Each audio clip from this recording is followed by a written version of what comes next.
দেখেন চেহারা দেখেন দিদি উনিলে মুঝে গেলি সাথে খুশি হয়েছে নি বড় ভাইয়া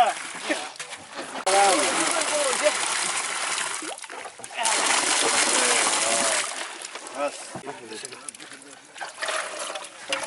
তুলছে নি হ্যাঁ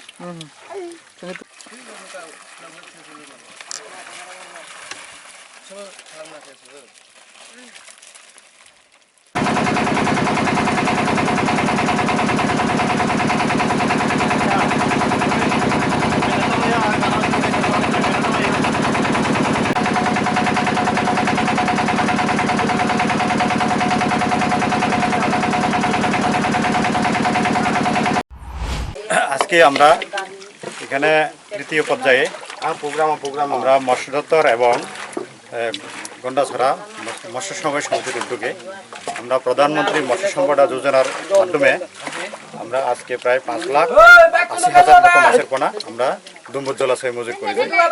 তো এটার মূল উদ্দেশ্য হলো আমাদের ডুম্বুর জলাশয়ের মধ্যে যে মাছের পরিমাণ দিন দিন কমে যেতেছে, তো ওই মাছের পরিমাণটা আমরা বাড়ানোর জন্য এটার মূল উদ্দেশ্য, যাতে আমাদের এখানে যারা এই ডুম্বুর জলের উপরে নির্ভর করে অনেক আমাদের মৎস্যজীবী আছেন, ওনারা যাতে পারিবারিক আর্থিক উপার্জনে যাতে একটা ভালো দিক আগামীতে তারা ভালোভাবে যাতে আর্থিক উপার্জনটা হোক, আর আমাদের দপ্তরেরও কিছু এখানে রেভিনিউ বাড়ে যদি আমরা মাছের পোনাটা যদি মজুর করে দিতে পারি, আর তারা যদি মাছটা বেশি পরিমাণ ধরা করে তাহলে আমাদেরও সরকারি যে রেভিনিউ এটা বৃদ্ধি পায়। এটার হচ্ছে মূল লক্ষ্য এই মাছের পোনা মজুর করানো। প্রতি বছরে 3 মাসের জন্য বদ্ধ থাকে জলাটা, মাছ ধরা বদ্ধ থাকে। এটা আপনার জুন মাসের 21 তারিখ থেকে সেপ্টেম্বর মাসের আপনার পর্যন্ত থাকবো, 20 তারিখ পর্যন্ত বদ্ধ থাকবো।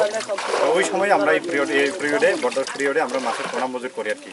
তো ওই সময়ে বদ্ধ সময়ে তাদের যারা এখানে ফিশারম্যান আছে, রেজিস্টার ফিশারম্যান, তো তাদের জন্য আমরা 3,000 টাকা ব্যবস্থা করি প্রতি বছর। তো কত এই পর্যন্ত কয় ধাপে আপনার মাছ ফলাইলেন? আমরা এখানে 3 কিস্তিতে আমরা প্রায় 15 লক্ষ মাছের পোনা মজুর করেছি টোটাল মিলিয়ে। রয়সাবাড়ি আপনার এখানে এর আগেও আরেকবার কইরা গেছে অগাস্টের 16 তারিখে। হ্যাঁ, তো এটা আমাদের আজকে সেপ্টেম্বরের আপনার 3 তারিখ আজকে আমাদের তৃতীয় ধাপ।